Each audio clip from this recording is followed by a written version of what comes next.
المنافسات كانت صعيبة ياسر، فهمتني. طحنا في بول قوية. الحمد لله ربي وفقنا، ربي ترشحنا ثانيين في البول هذايا. خرجنا لعبنا كونتر سلوفينيا في الكاردو فينال. كاردو فينال سلوفين ابطال العالم هذم الزوز، ربحناهم وفزنا عليهم 13-4. كنا خاسرين في السكور، رجعنا وربحنا الطرح الحمد لله. بعد لعبنا دومي فينال كونتر الارجنتين.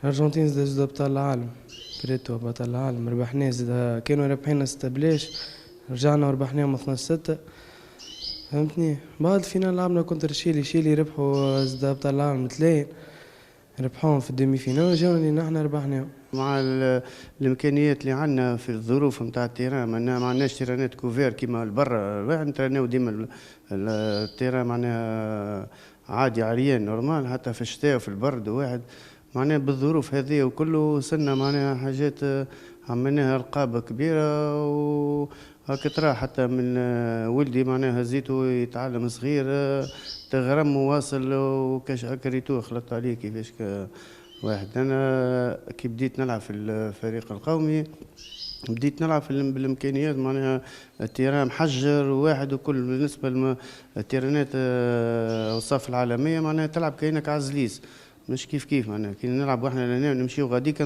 نضيعوا بالطوال المده وكل شيء. تأقلمنا مع التيرانات. بالنسبه لي انا باش عملت تتويج نتاع الميداليات هذوما والالقاب هذوما اللي عملتهم وكل معناها عملت اكسبيريونس بريسك نتاع 38 سنه. فاجانيش التتويج تاع حمادي لاعب موهوب، هذه رابع مشاركه ليه في البطولات العالميه، خذيته من اللي هو طفل صغير، كنا نحضروا فيه من قبل من اللي صغير. حمادي يلعب وكانت عنده الموهبه، يلعب ويقص من بعد خذيناه كي خذينا الامور في دينا نتاع الفريق القومي. خذيته من اول عام انا تحديت فيه معناتها في الفريق القومي، وعرفت اللي باش يجي نهار وباش يتوج بلقب بطل العالم.